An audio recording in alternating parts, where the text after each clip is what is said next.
جو نقش کہن ہے تم کو نظر آئے مٹا دو۔ بہت جلد دنیا کے اندر سلطانیت جمہور کا زمانہ آ رہا ہے۔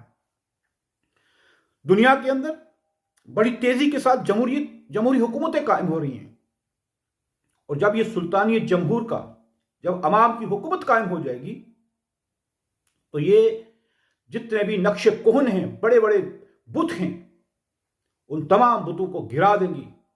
جس طرح آقا دو عالم صلی اللہ علیہ وسلم نے خانہ کعبہ سے بت گرائے تھے، جس طرح ابراہیم علیہ السلام نے اپنے تمام تر وہ بت گرا دیے تھے جن کی لوگ پرستش کرتے تھے، اسی طرح جب عوام کی حکومت آئے گی، عوام اس میں بااختیار ہوں گے، اور وہ ایک مضبوط جمہوری حکومت کسی بھی ملک کے اندر ہوگی، چاہے وہ اسلامی ملک ہو، چاہے وہ غیر مسلم ملک ہو، دنیا کے اندر جہاں بھی غریب مفلوق الحال ہیں، ان کا یہی علاج ہے کہ وہاں جمہور کی حکومت ہو، اور وہ اٹھیں اور جو پرانے جتنے نقش ہیں، جتنے بت ہیں جنہوں نے ان کا استحصال کیا ہے، ان کو وہ ہمیشہ ہمیشہ کے لیے مٹا دیں، اپنے ووٹ کی طاقت سے، اپنی رائے کی طاقت سے وہ اس کو بالکل مٹا دیں۔ جس کھیت سے میسر نہ ہو، جس کھیت سے دہقان کو میسر نہ ہو روزی، اس کھیت کے خوش ہے گندم کو جلا دو۔ کہ وہ کھیت جس کے اندر دن رات ایک دہقان، ایک کسان محنت کرتا ہے، اپنا خون پسینہ بہاتا ہے، لیکن افسوس کہ اس کا جاگیردار، اس کا زمیندار، اس کا سرمایہ دار اس کھیت سے اس کی تمام محنت کو چرا لیتا ہے۔ وہ کھیت اس کا کھیت بھی ہو سکتا ہے، وہ کھیت اس کا کارخانہ بھی ہو سکتا ہے، وہ کھیت جو اس کا روزی کا وسیلہ ہے وہ اس کا کھیت ہے، جہاں اس نے محنت کر کے اپنی روزی کو حاصل کرنا ہے، اور جہاں وہ محنت کر رہا ہے اور اس کھیت سے اسے روزی ہی میسر نہیں ہے، محنت کی جگہ سے اس کا سارا سرمایہ اس کا سرمایہ دار کھا جاتا ہے، اس کا زمیندار کھا جاتا ہے، اس کا جاگیردار کھا جاتا ہے۔ اس کھیت سے پھر تم علیحدگی اختیار کر لو، تمہیں ایک نیا کھیت آباد کر لینا چاہیے جہاں سے تمہیں روزی میسر آئے، وگرنہ تمہاری اس کھیت کے اندر رہنے کا کوئی فائدہ نہیں ہے کہ جہاں پہ تم غلامی کی صورت کے اندر اپنی تمام تر زندگی برباد کر دو اور تمہیں اس سے کچھ حاصل نہ ہو۔ لہٰذا اس کھیت کی بجائے تم اور کھیت اختیار کر لو تاکہ تمہاری روزی روٹی کا وسیلہ بنا رہے۔ کیوں خالق و مخلوق میں حائل رہے پردے، پیران کلیسا کو کلیسا سے اٹھا دو۔ کہ اللہ کہتا ہے کہ میں تو انسان کا سب سے زیادہ خیر خواہ ہوں۔ میں نے کہا ہے کہ میں تمہاری 70 ماؤں سے زیادہ محبت کرنے والا ہوں، تمہاری 70 ماؤں سے زیادہ مجھے تمہارا احساس ہے۔ مجھ سے بڑھ کر تمہارا اور کون مہربان ہو سکتا ہے؟ لیکن افسوس کہ میرے درمیان اور میری مخلوق کے درمیان چند لوگوں نے پردے حائل کر لیے ہیں کہ ہمارے بغیر تمہیں اللہ تک رسائی حاصل نہیں ہو سکتی۔ یہ سراسر غلط ہے۔ میں تمہاری شہرت سے بھی قریب ہوں، نہ مجھے اونگ آتی ہے، نہ نیند آتی ہے، نہ مجھے غفلت آتی ہے، میں تو ہر وقت تر و تازہ ہوں، ہر وقت ہوں، حی القیوم ہوں میں۔ تو پھر کہا ہے کہ تم نے ایسے بت پال رکھے ہیں جو تمہارے اور میرے درمیان اور مخلوق کے درمیان پردوں جنہوں نے حائل کیے ہیں۔ وہ بت کیا ہیں؟ پیران کلیسا کو کلیسا سے اٹھا دو، جنہوں نے کلیسا کے اندر، جنہوں نے مندر کے اندر، جنہوں نے مسجد کے اندر، جو پادری، جو برہمن، جو مولوی، جو پیر، اللہ اور اللہ کے درمیان جنہوں نے پردے حائل کر دیے کہ ہمارے بغیر تمہیں اللہ تک پہنچنا ناممکن ہے، یہ غلط بات کہہ رہے ہیں۔ لہٰذا ان کو درمیان سے راستے سے ہٹا دو۔ جو عالم ہے، کسی بھی مذہب کا عالم ہے تو وہ تو عالم ہے، وہ تو علم بانٹ رہا ہے، وہ تو روشنی بانٹ رہا ہے، وہ ایسی بات کبھی نہیں کرتا۔ وہ بندے اور انسان کا ڈائریکٹ رابطہ قائم کرتا ہے، وہ انسان کے درمیان کوئی دیوار حائل نہیں کرتا کہ میرے بغیر میں ہی تمہیں راستہ دکھاؤں گا جس پر تم نے چل کر اللہ سے ملنا ہے۔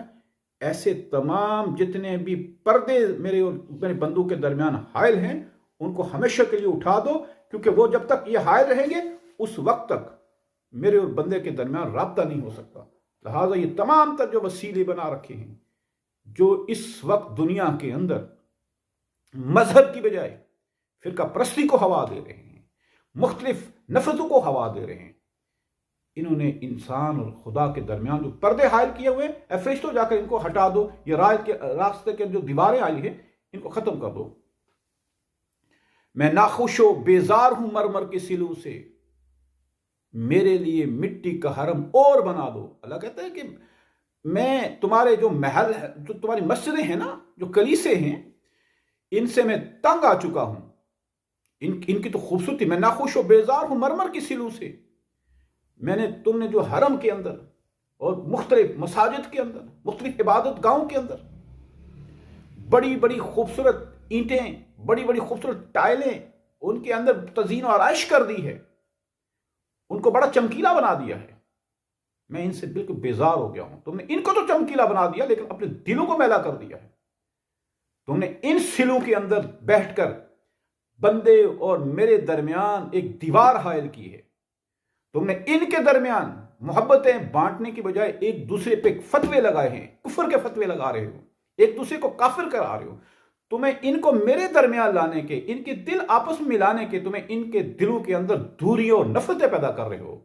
لہذا میں ایسے حرم سے تنگ آ چکا ہوں جو بظاہر تو سلوں کا بنا ہوا، خوبصورت تزئین و آرائش ہو، خوبصورت ٹائلیں اس کے اندر لگی ہوئی ہوں، اس کے دیواروں پہ بہت سی چیزیں لگی ہوئی ہیں، آیات لگی ہوئی ہوں۔ مجھے ان سے بچا لو۔ بے شک میرے لیے مٹی کا حرم اور بنا دو۔ بے شک میرے لیے کچی مٹی کا ایک حرم ہو، عبادت گاہ ہو، جہاں پہ اخلاص ہو، جہاں محبت ہو، جہاں باہمی اتفاق ہو، جہاں انسان کو انسان کی ملانے کی بات ہو۔ مجھے ایسا حرم چاہیے۔ مجھے ان تزئین و آرائش سے، ان بڑے بڑے خوبصورت اور اس بڑے بڑے جھالروں سے مجھے کوئی غرض نہیں ہے۔ مجھے تمہارے اخلاص سے غرض ہے۔ وہ اخلاص چاہیے مجھے جو صفا کی ایک چھوٹی سی درسگاہ میں محمد رسول اللہ صلی اللہ علیہ وسلم نے پھیلایا، اور وہ اخلاص ایسا تھا کہ آپ نے ٹوٹے ہوئے دلوں کو آپس میں ملایا، ٹوٹے ہوئے لوگوں کو آپس میں ملایا۔ جو لوگ صدیوں سے ایک دوسرے کے دشمن چلے آ رہے تھے، ان کے دلوں کو جوڑ کر پورے عالم کے لیے ان کے لیے فائدہ پہنچانے والا بنا دیا۔ اور وہ کیا ہی صفا تھا کہ بے شک وہ کچی مٹی تھی، لیکن محمد رسول اللہ صلی اللہ علیہ وسلم اسی صفا کی درسگاہ کے اندر بیٹھ کر فیصلے کروا رہے ہیں، وفود سے مل رہے ہیں، ان کے آپس میں اتفاق کروا رہے ہیں، جنگوں کے لیے تیاری فرما رہے ہیں، تمام جنگوں کی ترغیب دلا رہے ہیں، انسانیت کی فلاح کے لیے کام کر رہے ہیں۔ اور پھر اسی صفا سے اٹھنے والوں نے پوری دنیا کے اندر روشنی پھیلا دی میرے لیے۔ اور اب تم جو کر رہے ہو کہ اپنے عبادت گاہوں کو تو تم نے بہت خوبصورت بنا دیا، بہت ان کے اندر تزئین و آرائش کر دی، ان کے اندر بے شمار قسم کی رنگ برنگی اینٹیں اور اس کے اندر ٹائلیں تو لگا دی، لیکن انسان کو انسان سے جوڑنے کے بجائے تم انسان کو انسان سے نفرت سکھانے پہ تلے ہوئے ہو۔ لہٰذا مجھے تمہارا ایسا حرم نہیں چاہیے، مجھے تمہاری ایسی عبادت گاہ نہیں چاہیے کہ جن کے اندر انسانیت سے نفرت سکھائی جائے اور آپس کے فرقوں کو ہوا دی جائے، اور ان فرقوں کی بنا پر لوگ ایک دوسرے کے گلے کاٹیں، ایک دوسرے کے دشمن بن جائیں، اور اس انسان کو جس نے ایک مختصر سا وقت اس دنیا کے اندر رہنا ہے، اس نے یہاں آ کر نفرتوں کے اندر اپنی زندگی برباد کر کے چلا جائے، اور اپنی خودی کو پہچان کر، اپنے آپ کو پہچان کر، اپنی صلاحیتوں کو پہچان کر ان کا اظہار کر کے اس دنیا سے نہ جائے۔